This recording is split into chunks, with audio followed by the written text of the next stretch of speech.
이 몸의 소망 무언가 우리 주 예수 보낼세.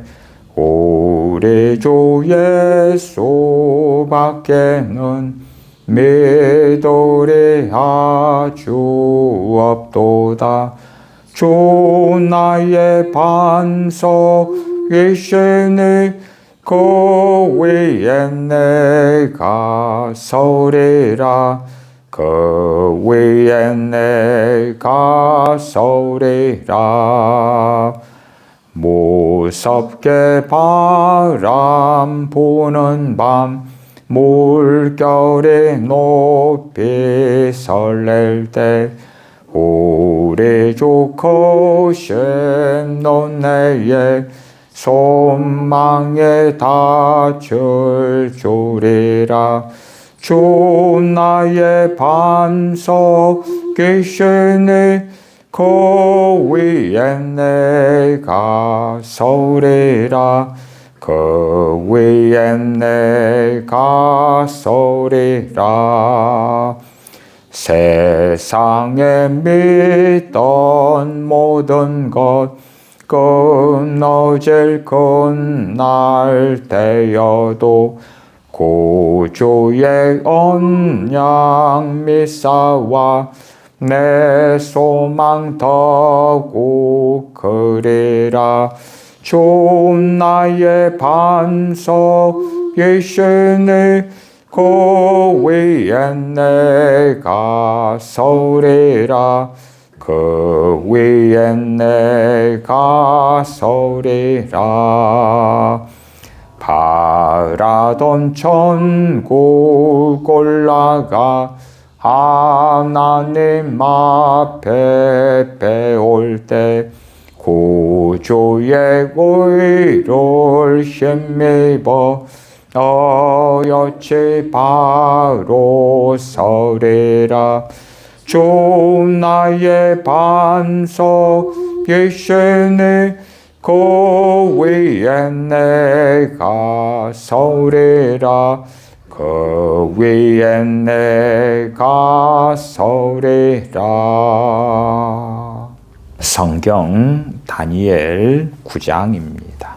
다니엘 9장 18절부터 23절까지 제가 읽습니다.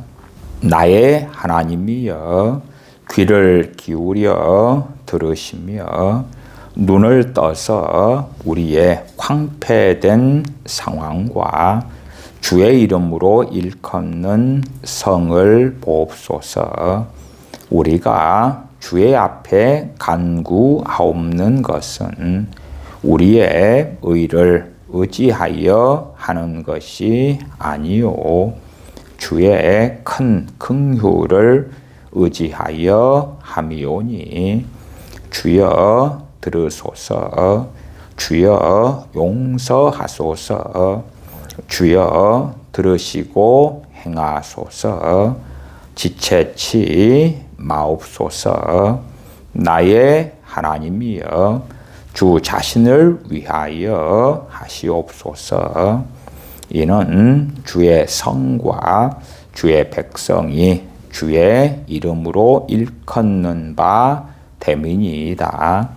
내가 이같이 말하여 기도하며 내 죄와 및 내 백성 이스라엘의 죄를 자복하고 내 하나님의 거룩한 산을 위하여 내 하나님 여호와 앞에 간구할 때 곧 내가 말하여 기도할 때에 이전 이상 중에 본 그 사람 가브리엘이 빨리 날아서 저녁 제사를 드릴 때 즈음에 내게 이르더니 내게 가르치며 내게 말하여 가로되 다니엘아 내가 이제 네게 지혜와 총명을 주려고 나왔나니 곧 네가 기도를 시작할 즈음에 명령이 내렸으므로 이제 네게 고하러 왔느니라. 너는 크게 은총을 입은 자라. 그런즉 너는 이 일을 생각하고 그 이상을 깨달을지니라. 아멘. 아멘. 다니엘서 9장은 다니엘 선지자의 기도가 나와 있습니다. 다니엘 선지자는 왜 다니엘서 9장의 기도를 하나님께 드리게 되었는가? 그리고 하나님께서는 다니엘 선지자가 기도를 시작할 즈음부터 이미 천사 가브리엘을 보내서 응답을 하셨는가? 기도의 가장 중요한 출발점은 하나님의 말씀입니다. 그래서 다니엘서 9장 1절부터 보시면 메대 족속 아하수에로의 아들 다리오가 갈대아 나라 왕으로 세움을 입던 원년 곧 그 통치 원년에 나 다니엘이 서책으로 말미암아 여호와의 말씀이 선지자 예레미야에게 임하여 고하신 그 연수를 깨달았나니 곧 예루살렘의 황무함이 70년 만에 마치리라 하신 것이니라. 다니엘 선지자가 예레미야서를 상고하는 가운데 하나님께서 이스라엘 백성을 심판하시고 그 황폐케함이 70년 만에 마친다는 것을 깨닫습니다. 그리고 그 말씀에 근거하여 선지자는 기도를 하였던 것입니다. 조지 밀러 목사님 같은 이도 그의 경건 생활을 살펴보면 먼저 하나님의 말씀을 읽고 묵상했고 그 다음에 그 말씀을 통하여 깨달은 것들을 가지고 기도했다는 것을 알 수가 있습니다. 물론 그러한 조지 밀러 목사님의 기도의 방법이나 순서 패턴은 절대 진리는 아닙니다. 우리가 평상시에 하나님의 말씀을 묵상하고 상고한 가운데 깨달은 것이 있으면 또한 그 말씀이 우리의 마음에 깊이 들어와 있다면 우리는 새벽이든 아침이든 낮이든 밤이든 기도할 수 있을 것입니다. 왜요? 하나님의 말씀이 우리 마음속에 들어와 있기 때문에 그렇습니다. 한국 교회에 참 많은 사람들이 사주, 관상, 점을 치기를 좋아합니다. 그래서 최근에 자료들도 한국 교회 교인들 가운데 5명 중에 1명은 점을 치고 관상을 보고 사주를 보았노라 하는 자료들이 발표되기도 했습니다. 왜 그렇습니까? 하나님의 말씀이 그들의 중심에 없기 때문에 그렇습니다. 우리 많은 믿는 사람들은 기도를 잘 알지 못하는 경우가 많습니다. 기도를 제대로 배우지 않았다 그 말이에요. 그래서 성령님께서 역사하시고 은혜를 주실 때에는 기도를 열심히 하는 것 같다가 그 성령님의 기도의 은혜 역사를 거두시게 될 때에는 기도에 대한 문외한이 되고 많은 경우가 많더라. 물론 선후 관계에 대하여 지난 시간에도 얼마 말씀드렸던 것처럼 기도의 은혜를 주셨다는 것이 바른 기도를 하게 되고 올바른 기도를 하게 되고 하나님께서 기뻐하시는 기도를 자동적으로 하게 되는 것은 아니라고 말씀드렸습니다. 하나님의 거룩한 종들이 하나님의 말씀을 중심에 두는 가운데 성령님의 도우심 가운데 기도하며 살았던 것입니다. 그렇기 때문에 성령 충만을 받으면서 기도의 은혜를 받으면서 뜨겁게 기도 생활을 시작할 수는 있습니다만은 그 은혜를 받은 사람들이 하나님의 말씀을 중심에 두지 않기 때문에 하나님의 말씀을 묵상하고 상고하지 않기 때문에 그들의 기도 생활이 은혜로 주셔서 하는 그 많은 기도들이 육신의 정욕과 안목의 정욕과 이생의 자랑, 자신들의 세상 삶을 위한 기도가 중심이 되고 말았고, 그러기 때문에 오히려 그들의 은혜로 행해왔던 많은 기도 시간들이 오히려 성령 충만을 잃어버리게 되는 중요한 원인과 이유가 되고 말았더라 하는 것입니다. 저는 1980년대를 뚜렷이 기억합니다. 교회 예배당들마다 기도의 불이 꺼지지 않았던 그 시대. 그러나 1990년대가 될 때부터는 점점점 예배당들마다 기도의 불이 꺼져 갔었습니다. 2000년대가 되었을 때는 예배당들은 조용한 공동묘지처럼 변해갔던 것입니다. 정규적인 예배 시간 말고는 기도하는 사람들을 찾아보기 어렵게 되었습니다. 정규적인 새벽 예배 때, 수요일, 금요일, 주일 예배 때는 사람들이 있습니다만은 그 정규적인 예배가 끝나고 나면 기도하는 사람들은 거의 없는 것입니다. 자발적으로 교회 예배당을 기도처로 삼아서 밤낮 없이 기도하던 사람들이 사라지고야 말았습니다. 그 가장 중요한 이유는 성령님께서 놀랍게 역사하셔서 그들 가운데 기도의 영으로 역사하시고 뜨겁게 기도하도록 도와주시는 것을 별로 행하시지 않게 되셨기 때문에 그렇습니다. 우리에게 불이 임하면 우리는 뜨거워서 팔딱팔딱 뛸 것입니다. 어떤 사람들에게 성령님께서 기도의 영으로 역사하시면 그는 기도하기 시작할 것입니다.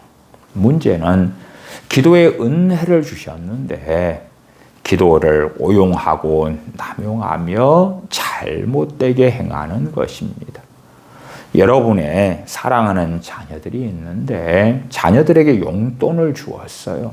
용돈을 주었는데 그 용돈을 가지고 자녀들이 악을 행한다면 어떻게 악을 행하도록 돕는 용돈을 부모가 계속 줄 수 있겠는가? 그런 것처럼 기도의 은혜가 없었을 때는 인본적이고 육적인 기도를 하루에 5분도 채 하지 않았는데 기도의 은혜를 부어 주었더니 하루에 1시간씩 인본적이고 정욕적인 기도를 하더라 하는 것입니다. 그러한 것을 한국 교회가 전반적으로 계속하여 행하였기 때문에 성령님의 부어주시는 그 은혜의 역사가 거두어졌던 중요한 이유가 되었노라고 제가 반복적으로 말씀드리기도 했습니다. 물론 우리는 어리석기 때문에 인본적이고 육신에 따른 기도도 많이 행합니다. 그러나 그러한 기도를 얼마간 했다 해서 기도의 은혜를 거두어 가시거나 성령 충만을 거두어 가시지는 않습니다. 문제는 기도의 은혜가 있는 가운데 육신적인 기도를 부지런히 했다고 하십시다. 그러한 교우분들은 많은 경우에 착각합니다. 자신이 육신적인 기도를 하는데도 은혜의 역사가 있기 때문에 또한 우연처럼 이것저것이 맞아떨어져서 되어지는 일이 있기 때문에 아, 하나님께서 내 기도에 응답하셨구나. 내가 기도할 때에 기도의 은혜가 있고 성령의 역사가 있는 것을 나는 알아. 그러면 내가 하는 기도는 옳을 거야. 하나님께서 기뻐 받으실 거야 하는 착각들을 하는 경우가 많더라 하는 것입니다. 저는 과거에 조지 뮬러 목사님의 기도 생활을 가지고 유명한 목사님들이 기도에 응답받는 원리에 대한 설교나 신앙서적을 보기도 했습니다. 그런 분들은 기도에 특별한 맥구절을 가지고 말씀을 가지고 기도해라. 하나님의 약속을 가지고 기도해라. 그런 방식으로 이용하더라고요. 그러나 조지 뮬러 목사님의 기도는 그런 것이 아닙니다. 내가 원하고 욕망하는 것을 이루기 위하여 구하라. 그러면 주실 것이요. 찾으라. 그러면 찾을 것이요. 문을 두드리라. 그러면 열릴 것이다. 그런 말씀을 암송하고 읊조리면서 하나님 약속하셨잖아요. 왜 약속을 안 지키십니까? 응답하셔야지요. 하는 하나님에 대한 강압용으로 하나님을 협박하는 용으로 하나님의 말씀을 사용하는 것은 정말 큰 어리석음이 되어지죠. 다니엘 선지자는 하나님의 말씀이 먼저, 하나님의 말씀이 중심이 되어서 기도를 했던 것입니다. 조지 뮬러 목사님 같은 주의종도 마찬가지예요. 자기가 원하는 성경 구절을 뽑아가지고 자기 욕망에 따라 성경 구절을 이용해서 기도하고 응답받았던 것이 아니라 하나님의 말씀이 중심이 되어서 하나님의 말씀을 묵상하고 깨닫고 그런 가운데 말씀에서 기도를 했던 것이다 하는 것입니다. 다니엘 선지자는 예레미야 선지자를 통한 예언의 말씀을 들은 다음에 기도하게 되어집니다. 3절로 가십시다. 내가 금식하며 베옷을 입고 죄를 무릅쓰고 주 하나님께 기도하며 간구하기를 결심하고 내 하나님 여호와께 기도하며 자복하여 이르기를 크시고 두려워할 주 하나님 주를 사랑하고 주의 계명을 지키는 자를 위하여 언약을 지키시고 그에게 인자를 베푸시는 자시여 우리는 이미 범죄하여 패역하며 행악하며 반역하여 주의 법도와 규례를 떠나 싸우며 죄를 고백하며 회개해야 합니다. 이스라엘 백성들이 범죄했습니다. 만으로 끝나지 않습니다. 20절로 가시면 내가 이같이 말하여 기도하며 내 죄와 및 내 백성 이스라엘의 죄를 자복하고 다니엘 선지자가 아무리 거룩하게 산다 할지라도 하나님의 백성 공동체의 일원입니다. 그렇기 때문에 책임을 면할 수는 없는 것입니다. 본래가 그렇습니다. 우리가 다니는 교회에 어리석은 일들과 완악한 일들이 있다고 합시다. 그러면 마치 우리 자신은 거룩한 것처럼 쯔쯔쯔 저 사람들은 왜 저래? 그렇다면 하나님 앞에서 우리는 바르지 않은 자가 될 것입니다. 한 지체가 고통을 받으면 다른 지체도 고통을 받는 것이 우리의 육신의 원리 아닙니까? 그런 것처럼 교회 안에 어리석음과 부족함과 완악함이 있다면 저들보다 나는 깨끗해가 아니라 내 죄와 내 교우들 교회의 죄를 회개하면서 하나님께 나아가는 것이 맞습니다. 또한 우리들은 한국 교회가 얼마나 완악한지 문제가 많은지를 봅니다. 그럴 때에 하나님께서 우리에게 받기 원하시는 기도는 어떤 기도겠습니까? 다니엘 선지자 같은 기도가 될 것입니다. 내 죄와 및 내 백성 이스라엘의 죄를 자복하고 내 하나님의 거룩한 산을 위하여 내 하나님 여호와 앞에 간구할 때 13절로 가보십시다. 모세율법에 기록된 대로 이 모든 재앙이 이미 우리에게 임하였사오나 우리는 우리의 죄악을 떠나고 주의 진리를 깨달아 우리 하나님 여호와의 은총을 간구치 아니하였나이다. 하나님께서 죄악 때문에 재앙을 내리셨는데 이스라엘 백성은 죄악을 떠나지 않았다. 왜요? 고난이 있다 해서, 하나님의 진노가 있다 해서 자동적으로 죄를 깨닫게 되는 것은 아닙니다. 하나님께서 어떤 사람, 어떤 민족을 징계하신다 해서 자동적으로 하나님께 돌아오는 것이 결코 아닙니다. 그래서 우리는 구약 성경을 통하여 하나님께서 하나님의 백성에게 진노하시고 징계하시고 하시는 많은 일들을 봄에도 불구하고 하나님의 백성은 회개치 않지요.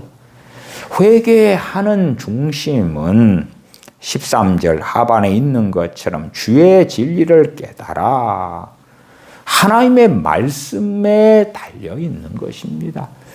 감정적으로 잘못했습니다 하는 것이 아니라 주의 진리, 하나님의 말씀을 깨달아야지만이 하나님께서 받으시는 회개가 가능한 것입니다.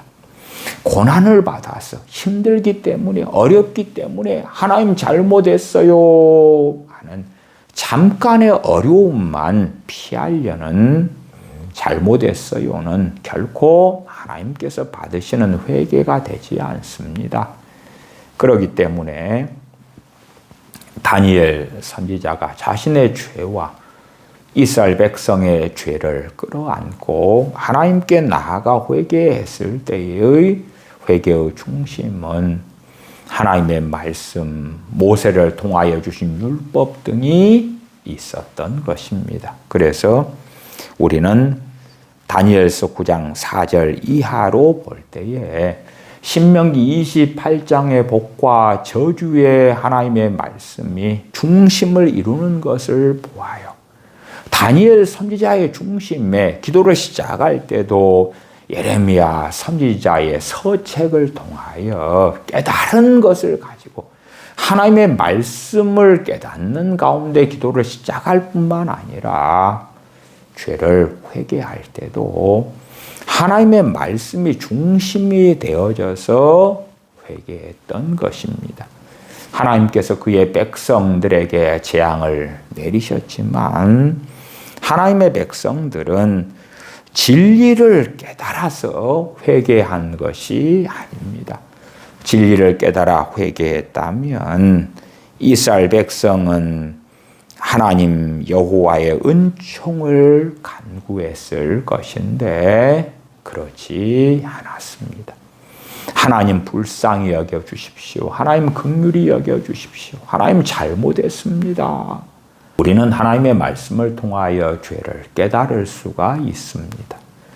그러나 범죄한 이스라엘 백성은 하나님의 말씀을 청종하지 아니하며 죄를 깨닫고 하나님께 엎드릴 수가 없었던 것이지요. 14절로 가십시다. 이러므로 여호와께서 이 재앙을 감직하여 두셨다가 우리에게 임하게 하셨사오니 우리의 하나님 여호와는 행하시는 모든 일이 공의로우시나 우리가 그 목소리를 청종치 아니하였나이다. 18절로 가보십시다. 나의 하나님이여 귀를 기울여 들으시며 눈을 떠서 우리의 황폐된 상황과 주의 이름으로 일컫는 성을 보옵소서. 우리가 주의 앞에 간구하옵는 것은 우리의 의를 의지하여 하는 것이 아니요 주의 큰 긍휼을 의지하여 함이오니. 기도의 본질에 대한 이해를 우리는 잘 해야 됩니다. 어리석어진다면 우리의 기도를 상급으로 생각하고, 우리가 기도했다 그러면 하나님께서는 응답해 주시는 것이 당연하다 생각하고, 우리의 기도 자체를 권리증으로 쓰게 될 수가 있습니다. 그러나 다니엘 선지자가 바르게 기도하는 것처럼 18절 하반에 우리가 주의 앞에 간구하옵는 것은 우리의 의를 의지하여 하는 것이 아니요, 다니엘 선지자처럼 소년 때부터 얼마나 하나님을 경외했고 하나님을 기쁘시게 하는 삶을 살아왔는지를 우리는 다니엘서를 통해서 보고 압니다. 그러한 다니엘 선지자를 알지라도 자신의 의를 의지하여 하나님께 나아가고 간구할 수 없는 것입니다. 자, 우리 많은 사람들은 하나님의 말씀에 의지합니다. 그리고 말씀에 약속이 일이 있으니까 하나님 약속대로 지키세요 그럽니다. 그런 사람 가운데 크게 두 부류를 이야기한다면, 한 부류의 사람은 하나님 약속하셨으니까 지키세요, 당당히 권리증으로 주장하는 이들이 있을 것이고, 또 다른 부류 가운데서는 하나님의 약속은 우리의 의 때문입니까? 하나님의 자비와 긍휼 때문입니까? 우리가 받을 자격이 있기 때문에 약속을 주신 것입니까? 아니면 우리를 사랑하시고 불쌍히 여기시고 긍휼히 여기시고 또한 하나님의 약속에 보장되시는 분은 우리 주 예수 그리스도가 되시죠. 하나님의 모든 약속의 근거가 되는 것은 우리 주 예수 그리스도께서 우리의 구원이 되셨으며 우리의 의로움이 되셨기 때문에 그렇습니다. 우리의 죄를 짊어져 주셨기 때문에 그렇습니다. 그렇기 때문에 하나님의 약속을 가지고 하나님이 약속하셨잖아요 하고 땡깡을 부리고 큰 소리를 치는 자세는 하나님의 말씀에 대하여 제대로 알지 못하는 어리석은 소치가 되고야 맙니다. 하나님의 약속의 말씀을 우리가 보고 들을 때에 그 약속의 말씀은 하나님의 사랑이고 은혜이며 긍휼이며 자비에서 주어진 것이다. 그러면 하나님의 약속의 말씀에 대한 바른 자세와 바른 태도가 있을 때에 그는 바르게 기도할 수가 있을 것입니다. 많은 가르침들 가운데서 하나님의 약속을 가지고 기도해라 그러면서 당당하게 자격이 자기에게 있는 것처럼 기도하는 사람들은 자기 만족에는 빠질 수 있으나 그러한 기도 생활을 통하여 점점점 주님과 점점점 아버지 하나님과 멀어지고야 말 것이지요. 다니엘 선지자가 증거한 것처럼 우리가 주의 앞에 간구하옵는 것은 우리의 의를 의지하여 하는 것이 아니요 주의 큰 긍휼을 의지하여 함이오니. 하나님의 약속의 말씀을 가지고 다니엘 선지자가 기도합니다. 예레미야 선지자의 서책을 깨닫고 난 다음에 70년이 지나면 하나님께서 이스라엘 백성들을 회복시켜 주실 것이라는 것을 깨닫고 아는 가운데 기도합니다. 하나님 이렇게 약속하셨잖아요. 지키세요. 왜 안 지키십니까? 그렇게 선지자는 기도하지 않습니다. 하나님의 약속이 있지만 그러나 그 약속도 주의 큰 긍휼로 인하여 주어진 것이라는 것을 선지자는 명확히 압니다. 심지어 하나님께 기도할 때에 자기의 의를 의지하고 기도하는 사람은 얼마나 어리석은 사람이 됩니까? 나름대로 신앙생활에 열심히 있던 사람들이 신앙생활 가운데 가정사나 직장사나 건강상의 어려움을 당하면 영적 침체에 실망하여 빠지는 일들을 종종 봅니다. 왜 그런 일이 벌어지냐 그러면 자신의 열심 있는 신앙생활, 열심 있는 봉사와 섬김, 기도, 헌신 등을 가지고 하나님께 나아가기 때문에 그렇습니다. 내가 이렇게 봉사하고 섬기고 하나님께 열심히 살았는데 하나님께서 내 삶에 그로 인하여 복을 주셔야 하지 않습니까? 그러한 기대감이 있는데 예기치 않은 어려움이 생길 때에, 실패가 생길 때에 때때로 하나님에 대한 배신감 같은 걸 느끼기도 하는 거지요. 내가 열심히 하나님을 섬겼는데 하나님께서 내 삶을 잘 돌봐주셔서 평안하게 하시고 문제가 없게 하시고 어려움이 없게 하실 것을 기대했더니 왜 안 그러시는 거냐 하는 원망하는 이들이 많은 것을 봅니다. 그러한 이들은 사실은 주님의 의가 아니라 주님의 긍휼과 사랑이 아니라 자신의 의를 의지하고 신앙생활하는 것을 드러냈던 것입니다. 물론 그 사람이 시간이 많이 지난 다음에 그리고 그가 성령 충만한 삶을 시간이 지난 다음에 살고 있는 경우라면 과거에 자신의 의를 의지하여 하나님께 나아갔다가 어려움이 생기니까 원망하고 절망하고 영적 침체에 빠졌던 것에 대한 어리석음을 깨달았을 것입니다. 그러나 어떤 사람들은 깨닫지 못한 채에 영적 침체에 빠져서 허송세월을 하는 경우도 많더라. 19절입니다. 주여 들으소서, 주여 용서하소서, 주여 들으시고 행하소서.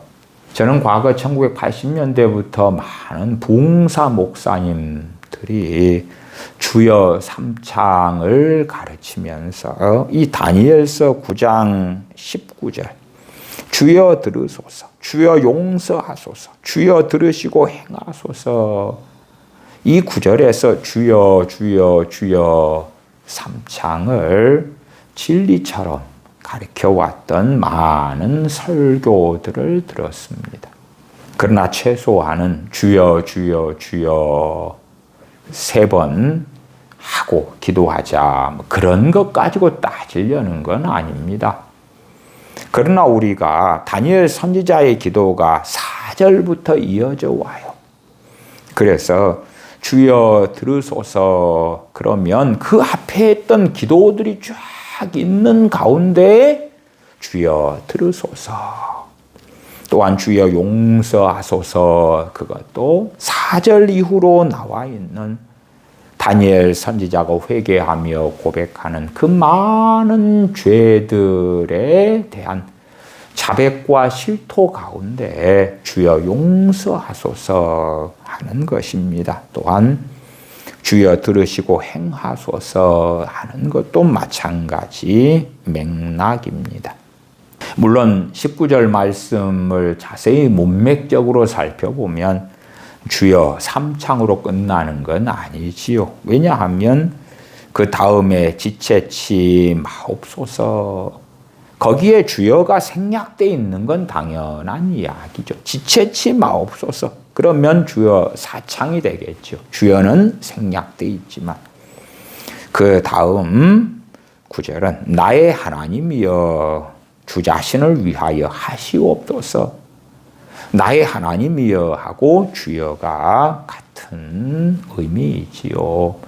신약에서 많은 경우 주여, 그럼 우리 주 예수 그리스도께 대한 말씀이 되는 경우가 많지만 구약에서 주여 그러면 주 하나님 여호와에 대한 주여가 됩니다. 나의 하나님이여 주여 오창이 되는 거지요.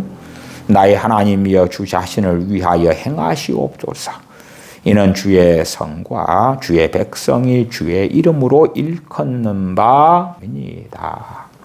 다니엘 선지자는 하나님보다 자신의 백성을 더 사랑해서 기도한 것이 아닙니다.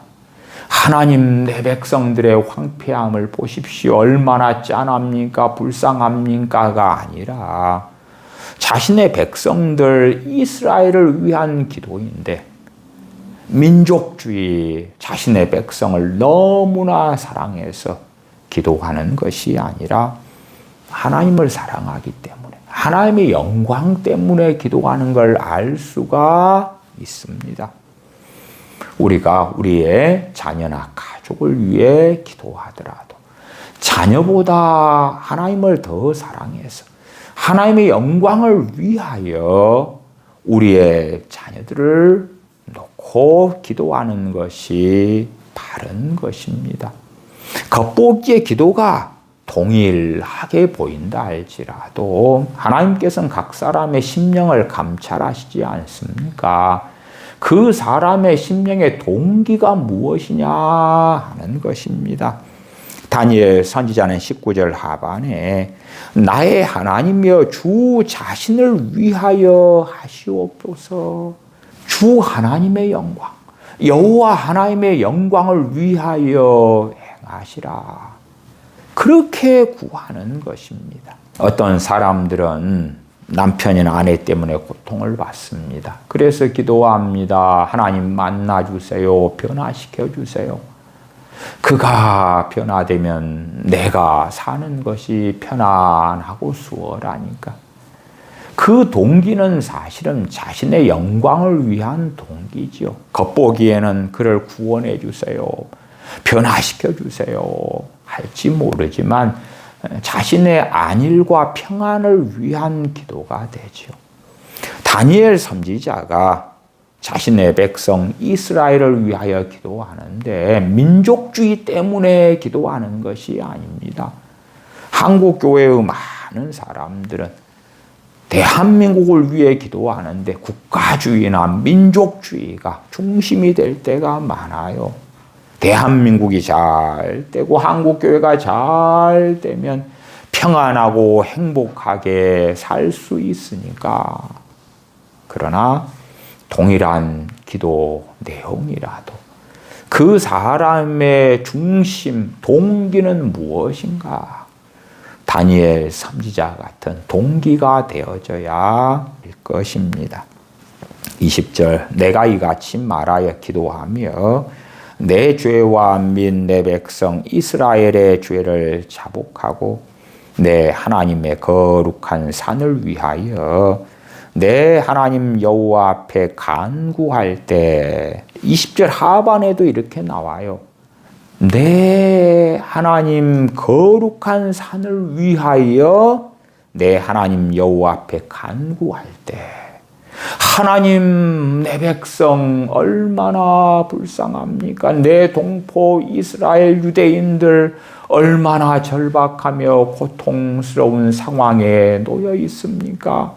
얼마나 황폐케 되었습니까? 불쌍하지 않습니까? 짠하지 않습니까?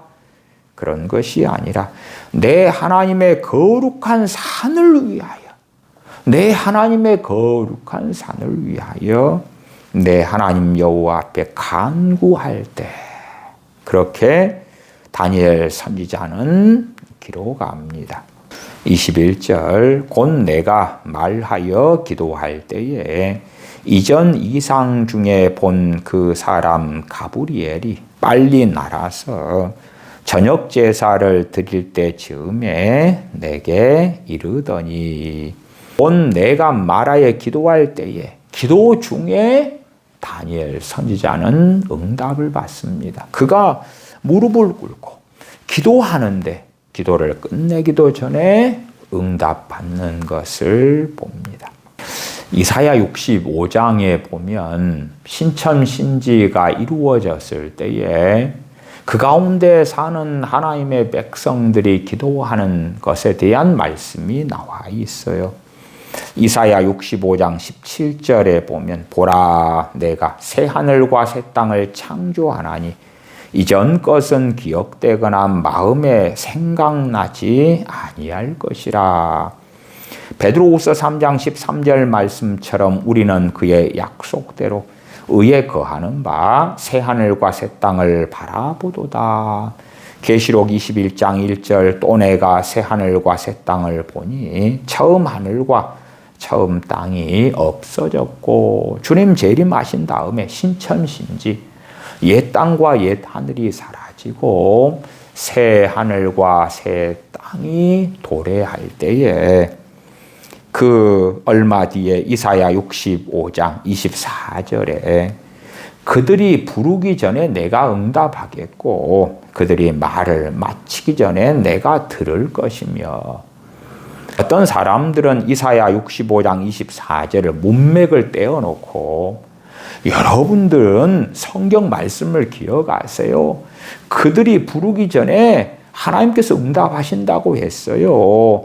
그들이 말을 마치기 전에 하나님께서 들으신다고 했어요. 그 상황은 신천신지 가운데 사는 거룩한 성도들의 기도의 응답에 대한 이야기입니다.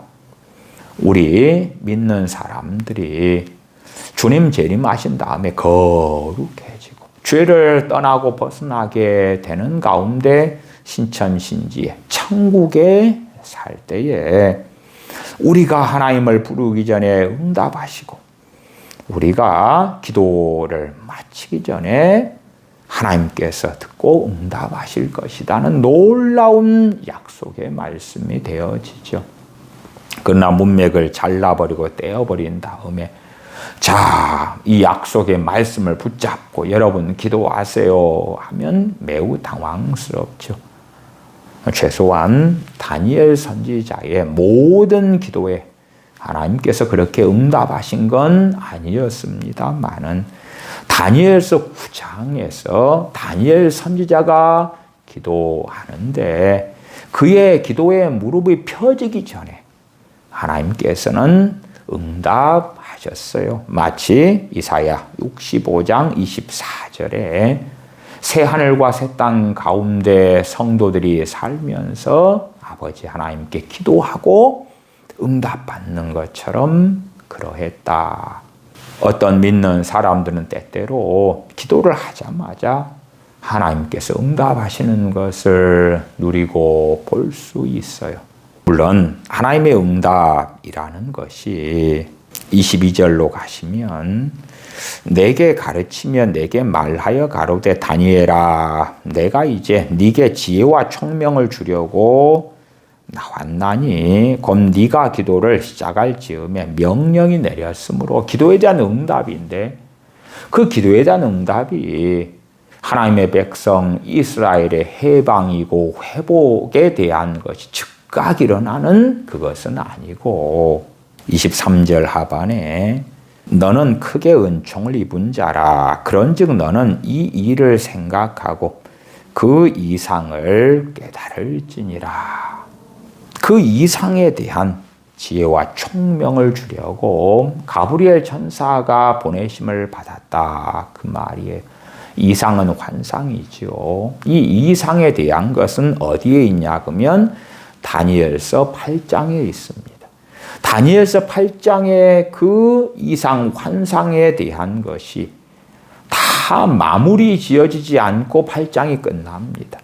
8장에 하나님께서 다니엘 선지자에게 주신 이상들을 다니엘 선지자는 다 깨닫지 못합니다.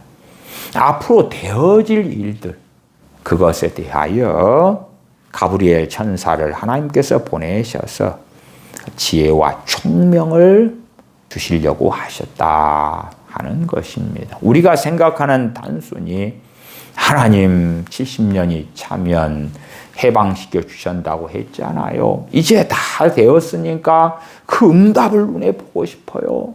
그러한 방식의 기도 응답이 아니라 하나님께 뜻하시는 응답을 가브리엘 천사를 보내셔서 하시는 거예요. 다시 21절로 올라가 보십시다. 이전 이상 중에 곧 내가 말하여 기도할 때의 기도 중이지요. 이전 이상 중에 그 이전 이상은 다니엘서 8장입니다. 본 그 사람 가브리엘이 때때로 성경은 천사에 대하여 사람이라 이렇게 표현해요. 천사는 영적인 존재잖아요. 그런데 하나님께 부르심 받아서 사람들에게 하나님의 말씀을 증거할 때에 외적인 형상으로 사람의 모습을 취하고 나타납니다. 그래서 사람이라 그렇게 성경에 기록되어져요. 다니엘 선지자가 가브리엘 천사를 보았는데 겉에 천사의 날개를 활짝 펴고 천사가 가진 그 영광 가운데 나타난 게 아니라 사람의 모습을 취하여 나타났기 때문에 사람 가브리엘 그렇게 성경은 기록해요. 천사가 가진 하나님께 주신 그 영광을 그대로 드러내면 사람들은 두려워하고 떨며 엎드려지게 됩니다. 그렇기 때문에 하나님께서 천사를 보내서 주신 계시를 온전히 못 받아들여요. 어떤 사람이 공포에 사로잡혔다고 합시다. 그런 공포에 사로잡힌 사람에게 뭔가를 이야기해 봐도 그 사람은 별로 들을 기가 없어 지고야 많은 것과 같은 것이에요. 그래서 사람의 모습으로 가브리엘 천사가 다니엘 선지자에게 나타나고 찾아온 것은 하나님의 뜻이에요. 그래서 다니엘 선지자가 본 그 모습 그대로 사람 가브리엘 이렇게 기록한 것입니다. 21절 하반에 그 사람 가브리엘이 빨리 날아서 빨리다 그지요? 하나님께서 사랑하시는 다니엘 선지자의 기도에 빨리 응답을 해 주셨고 빨리 날아가게 하시는 거예요. 저녁 제사를 드릴 때쯤에 내게 이르더니 저녁 제사를 드릴 때쯤에 이르렀다. 다니엘 선지자의 이 기도가 4절부터 19절까지 이어집니다만은 그러나 전반적인 기도 시간에 있어서는 그렇게 긴 시간은 아니었다고 주석가들은 이야기합니다. 다니엘 선지자가 저녁 제사를 드릴 때쯤에 다니엘 선지자가 바벨론의 포로가 되어졌을 때 이미 성전은 회파되고 말았어요. 그런데 다니엘 선지자는 저녁 제사를 이야기합니다. 하나님께서 그의 백성들에게 아침과 저녁에 번제를 드리라고 명령하셨어요. 그리고 아침과 저녁은 하나님의 백성에 정해진 번제 제사의 시간이었을 뿐만 아니라 그들의 정규적인 기도 시간이 되어져 왔습니다. 성전이 회파되고 사라졌어도 다니엘 선지자의 중심에는 그 제사 드리는 그 시간이 그의 경건의 시간이고 그가 하나님을 찾는 시간이고 기도의 시간이었습니다. 저녁 제사를 드릴 때가 언제냐 그러면 오후 3시경이 됩니다. 저녁 제사를 드릴 때 되면 해질녘이나 되지 않아야 될까 하지만 일반적으로 오후 3시경 정도에 저녁 제사를 드립니다. 히브리어를 보면 두 저녁들 사이에 그 말이 저녁 제사를 드릴 때 하는 말입니다. 그럼 두 저녁은 뭐냐? 유대인들은 첫 번째 저녁과 두 번째 저녁으로 나누어요. 그래서 정오부터 오후 3시까지를 첫 저녁이라 그래요. 보통 사람들은 잘 이해하지 못하는 이스라엘 백성들의 개념이 있어요. 정오부터 태양이 가장 높을 때에서 꺾어져 가는 그래서 해질 때 정오부터 오후 3시까지. 그 다음에 이제 6시를 전후할 때가 두 번째 저녁이 되어져요. 그 사이에서 제사를 드리는 거예요. 제사를 드리기 위해서는 많은 준비가 필요하죠. 시간이 소요되고 그래요. 그래서 이스라엘 백성들은 전통적으로 이 저녁 제사를 오후 3시경에 드렸어요. 사도행전 3장 1절에 보시면 제9시 기도 시간에 베드로와 요한이 성전에 올라갈 때 이 제9시 기도 시간이 오후 3시입니다. 저녁 제사 때예요. 그때에 사도들도 기도하러 성전에 올라갔고 경건한 하나님의 사람들도 그때 기도했었습니다. 주로 사도들의 때는 하루에 3차례 정도 정규적인 기도 시간을 가졌던 걸로 알려져요. 그래서 사도행전 2장에 보면 성령의 강림이 있고 120문도가 성령의 말하게 하심을 따라 성령 충만을 받아 방언으로 말할 때에 사람들은 저들이 새 술에 취하였는가 할 때에 베드로 사도는 사도행전 2장 15절에 때가 제3시니 너희 생각과 같이 이 사람들이 취한 것이 아니라 그때 제3시는 아침 9시를 이야기합니다. 왜? 그때가 아침에 제사 드리는 시간이었거든요. 주로 오전 9시에 첫 번째 제사를 드리고 오후 3시에 저녁 제사를 드리는 시간이었어요. 그리고 잘 알려진 것처럼 유대 시간으로 제6시 정오의 기도. 그래서 유대인들은 아침 9시 정오, 낮 12시와 오후 3시 정도를 규칙적인 기도 시간으로 삼아서 기도했고 주님의 사도들도 많은 경우에 그렇게 기도 생활을 했습니다. 물론 사도들이 아침 9시 정오, 오후 3시에 기도한 것은 진리는 아닙니다. 그들의 습관을 따라서 기도한 것이지요.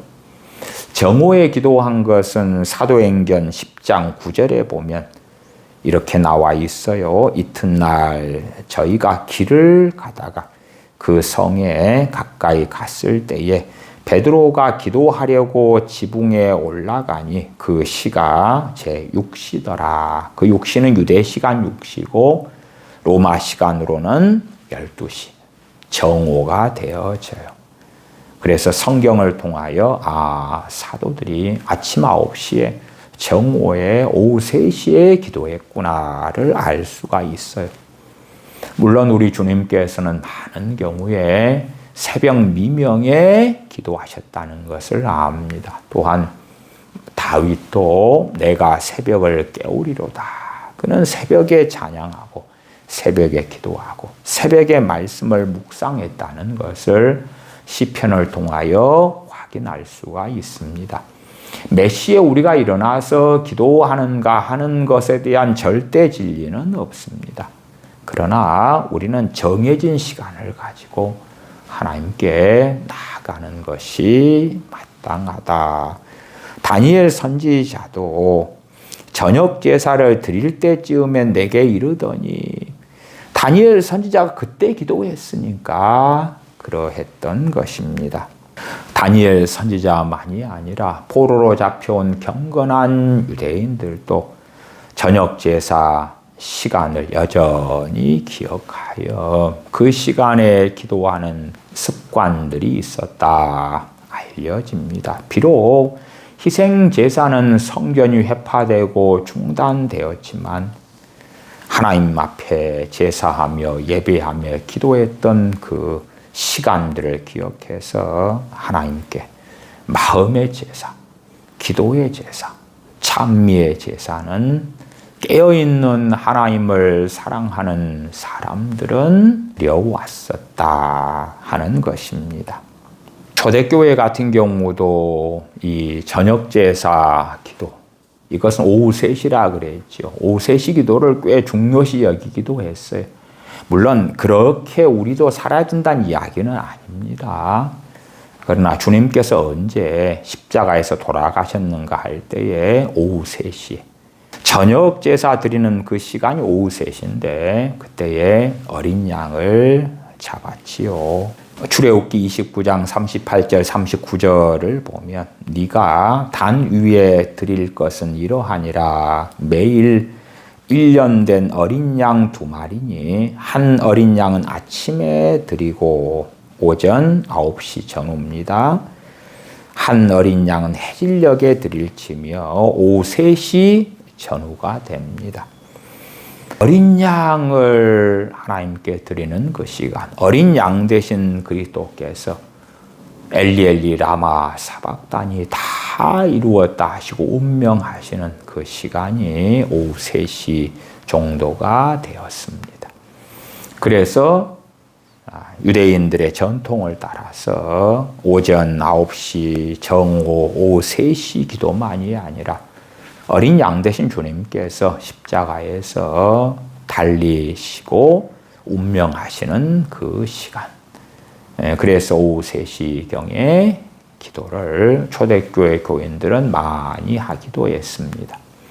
우리가 몇 시에 기도하는가 하는 것은 사실은 중요한 문제는 아닙니다. 많은 정해진 시간을 가지고 하나님 앞에 나아가는 것은 가장 중요한 우리의 부르심 가운데 하나가 되어집니다. 기도하겠습니다.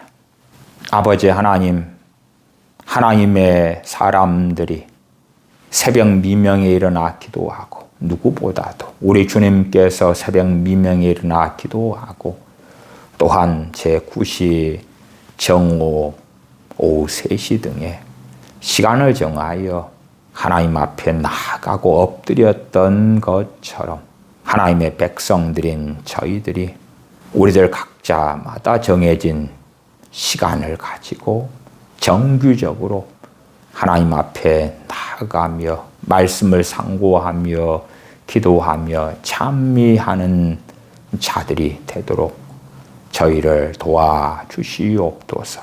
그리하여 많은 일들 가운데서 하나님을 먼저 우선하여 사랑하며 섬기며 전능하신 하나님 앞에 거하는 저희들의 삶이 되어서 주님 앞에서 저희들의 경건을 통하여 주시는 은혜들로 인하여 주님 앞에서 살아나가는 삶을 사는 저희가 되게 도와주시옵소서.